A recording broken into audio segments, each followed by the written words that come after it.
Raamat Minu Kilimandžaro kannab alapealkirja Igaühe Everest. Selle raamatu on kirjutanud Jaanika Vaiker, kes on Kilimandžarole roninud 7 korda. Selles raamatus on kõik need retked rohkemal või vähemal määral ka üles loetletud. Pildid on vähemalt küll igast tippu jõudmisest olemas. Ja kui ma seda raamatut kirjutama hakkasin, siis ma mõtlesin, et väga igav oleks lugeda, kui 7 korda kirjeldad ühte ja sama mäge, et kuidas alustad ja siis kuidas lõpetad. Et alustasin tegelikult sellest kõige esimesest 2004. matkast, kus sai siis nagu kirjeldatud loodust, ajalugu ja siis neid katsumusi mööda Marangurada minekut ja siis jõudes sinna Uhuru tippu, et mis nüüd nagu järgnevatel 6 korral on, siis järgmine oligi Vahur Kersnaga tehtud nii-öelda eestimaalaste rekord, 43 meid alustas, 37 jõudis tippu. Ma arvan, et eestlastel on selle võrra seda huvitavam ka lugeda, et seal oli meid ju 3 rada ja sai mõningaid asju, mis ei jäänud kaadrisse, ka siis nagu lahti kirjutatud. Ja nüüd need järgmised korrad on siis vastavalt mingisuguses võtmes, mis siis sellel reisil või matkal nagu oluline oli, mis see teema oli või siis mõni inimene või olukord. 2004, mis oli ka endal kõige nii-öelda uudsem ja raskem ja esimest korda, et see ongi nagu siis selline kirjeldav ja ülejäänud on väikse vinkaga. Mis on nagu see võti, et kui võib-olla sa üles lähed või nagu järjest kõrgemale, siis sa ju tegeled endaga nagu rohkem,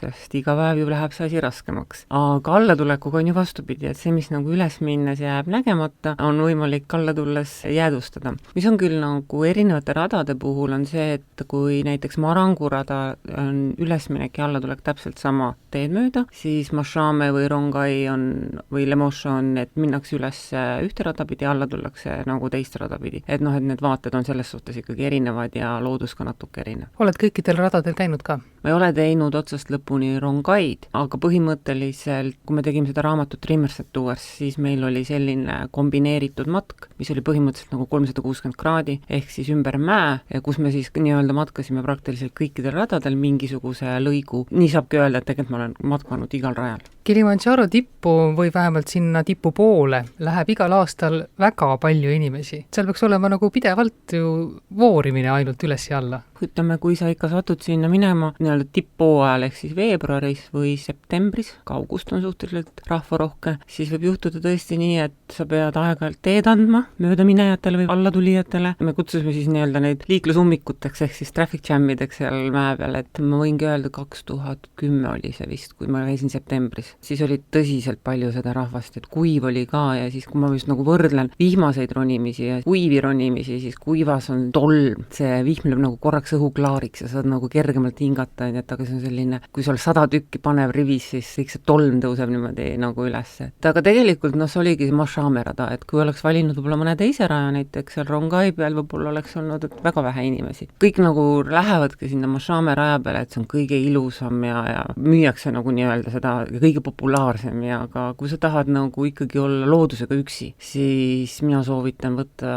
kas see Rongai rada või siis tõesti teha see Keenia poolt minnes sõuke ring, et siis sa tõesti teisi gruppe ei kohta, oled praktiliselt üksinda.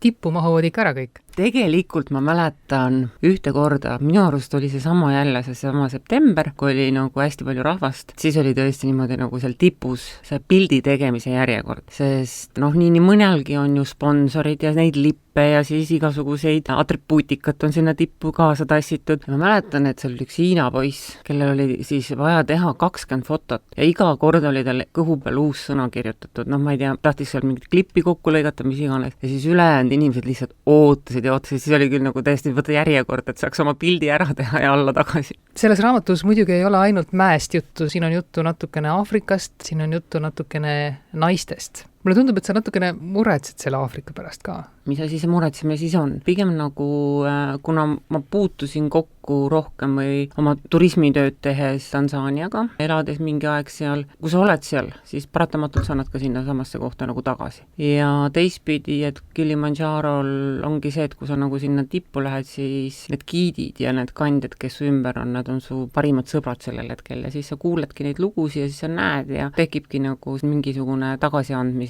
vajadus või arusaamine või ma ei teagi, kuidas. Natuke nagu kohustus ka võib-olla. Jah, mitte ainult see, et sa pistad $10 pärast sinna kellegi pihku ja jood rahana, vaid et noh, natukene laiemalt. Aga naised? naiste teema on puhtalt, ütleme, selline praktiline, et ma käisin esimest korda mäe peal 2004 ja 10 aasta jooksul tõusis naiste arv mäe peal kuskil 15%-lt 45%-le. Ehk siis statistiliselt on kõige aktiivsem seiklusturist 48-aastane naine praegu maailmas. Ja miks mitte siis nagu ära seda kasutada või leida nagu mingisugune võti. Igasuguseid matkaklubisid ja igasuguseid asju oli juba nagu maailmas küll ja küll. Ja ma otsisingi nagu seda mingisugust oma ideed või oma mingit asja, mida pole varem tehtud. Ja siis mõtlesingi, et kuna Kilimanjaro on ka naine, ütlesingi nagu, et ehitan üles sellise klubi nagu Kilimanjaro naisteklubi, et kes on juba seal käinud või siis kes alles unistavad või siis kes tahavad nii-öelda ainult nagu seda heategevuspoolt toetada ja öeldagi, et nad on need unistajad, ehk siis eemalt vaatajad, on ju. Mina võin ka öelda, et ma Everesti jäängi kõrvalt vaatama, on ju, et aga see ei tähenda, et ma teda imetle, et ma nagu temast filme ei vaata või tema kohta ei loe. Et see samamoodi Kilimanjaro osas, et alati ei peagi sinna tippu ronima, et võib ikkagi lugeda ja olla teiste tegemistega kursis või siis ka filme vaadata või ka natuke head teha. Ühest küljest arusaadav, teisest küljest mitte on see, et rohkem on sinna Aafrika tippu roninud valgenahalisi ja Euroopast, Ameerikast, igalt poolt mujalt pärinevad inimesi. Sina ka võid uhkusega öelda, et üks kohalik naine, maasai naine on ka sinu nii-öelda juhendamisel sinna mäe otsa saanud kõige esimesena. Kusjuures nad ei saagi nagu aru, et inimesed tulevad, kannatavad ja siis ronivad sinna, et nüüd ütleme mingisuguse viimase 2-3 aastaga on kohalike seas populaarsemaks järjest nagu muutunud. Mis puudutab nüüd Masaid, Theresiat selles raamatus ja üldse minu elus, kui me hakkasime seda naisteklubi tegema, siis see teema, et ütleme 70% maailmast on üldse nii-öelda kirjaoskamatud tegelikult. Ja kui on üldse lapsel kooliharidus võimalik saada, siis eelistatakse poisse. Mis puudutab nüüd Masaisi, siis Masaidel on see, et eesmärk ei ole mitte kultuuri muuta, vaid et kui on nagu tüdrukul võimalik valida, kas isa paneb ta 12-13 aastaselt mehele või tal on võimalik seal veel koolis käia ja ise otsustada, millal ta abiellub näiteks 18 aastaselt või 20 aastaselt, et siis nagu ongi, et kõigil on õigus haridusele, aga lubada nagu ise valida. Ja selle Theresia lugu oli selles raamatus Dreamers and Doers see, kuidas tema ise pandi 15 aastaselt nagu mehele ja tal jäi kooliharidus saamata. Ja siis ta nagu käis ja käib ka praegu Zanzibaril oma käsitööd punumas ja seda müümas, et perele nagu lisaraha teenida, aga pool sellest paneb alati kõrvale, et oma 2 tütrele haridus võimaldada. Ja see lugu on nagu see raamatus ja siis me võtsime oma hoole alla ka nagu need Masai tüdrukud, tema enda tütred, ja veel lisaks 8 tüdrukut. Nende 4. kooliaasta nüüd hakkaski siin jaanuaris pihta, jookseb praegu ja et nagu sellest natuke laiemalt rääkida, miks see on, et siis me kutsusime seda raamatut tehes nagu Theresia ehk siis esimese Masai naise endaga kaasa sinna mäe peale ja minu jaoks on see nende 7 korrast üks erilisemaid kogemusi, kuidas ta õppis minu pealt ja mina tema pealt. Et see on selline huvitav 2 naise lugu, kus üks on valge, tulnud nii-öelda valmis ühiskonnast või läänemaailmast ja teine tuleb sõna otseses mõttes sealt Muldonnist. Ja siis, kuidas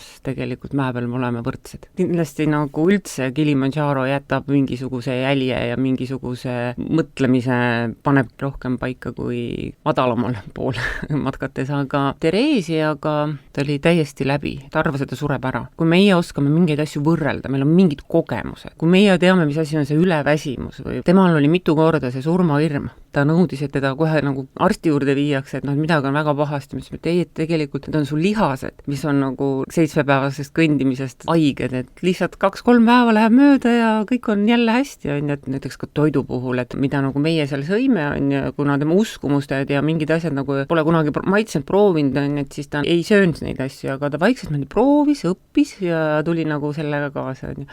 Kas see alapealkiri Igaühe Everest viitab sellele, et kui Mount Everestile ronimine nõuab ikka natukene pikemat ettevalmistust ja ka teatud niisugust füüsilist vormi, ilma milleta ei ole mõtet minna sinna üldse ründama, siis Kilimanjaro on natukene nagu lihtsam? Jaa, Kilimanjaro sellepärast kutsutaksegi Igaühe Everestiks, et kui sa oled ikkagi füüsiliselt terve inimene, tõenäosus, et sa sinna tippu jõuad, on 95%. Probleemiks võib saada lihtsalt vähene aklimatiseerumine ja vale tempo. See mäehaigus, inimestel tuleb ja see ongi see, et kas on see kergemad sümptomid, sa saad edasi minna, aga võib ka olla nagu ju raskemaid, et eks siin 4000 pealgi on juhtunud õnnetusi ja muidugi see ilm. Need, kes on käinud seal, need ilmselt ei küsi, mis pärast sinna minnakse, aga tõenäoliselt need, kes ei ole käinud, need ikka küsivad, et miks sa siis nüüd jälle lähed? Minu jaoks on see siiani olnud töö ja hobi koos. 2006, kui Vahuriga tegime seda filmi, siis ta nagu ütles, et oi, et ta ei saanud aru, et ma läksin nüüd teist korda, on ju, et tema jaoks see üks kordki oli nagu raske, on ju. ega ma siis ka ei teadnud, et ma lähen veel 3. ja 4. ja 5. ja 6. ja 7. et ma mingi aeg mõtlesin, et ei, et nüüd on 7 korda, et aitab küll, et las teised ka ronivad ja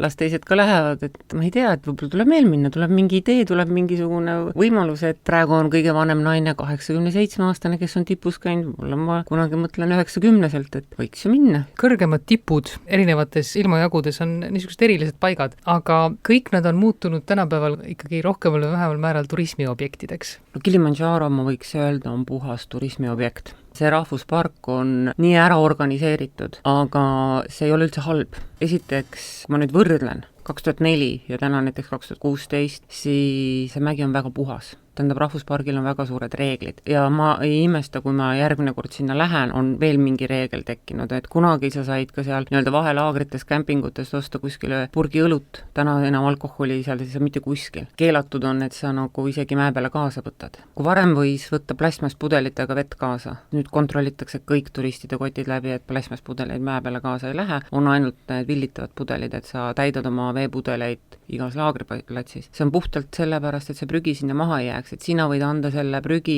küll nii-öelda giidi kätte, tema paneb prügikotti ja porter peaks alla tulema, aga see porter ei viitsi võib-olla seda kanda ja ta loobib seda prügi sinna tee äärde ikka maha. Selline ka oma inimeste kasvatamine on nende reeglite põhjuseks isegi mitte niivõrd, et keegi nüüd tahaks seda turisti väga piitsutada või raamidesse suruda. Kui ma nagu võrdlen Himaalajat ja Kilimanjarot, siis Himaalaja upub prügisse.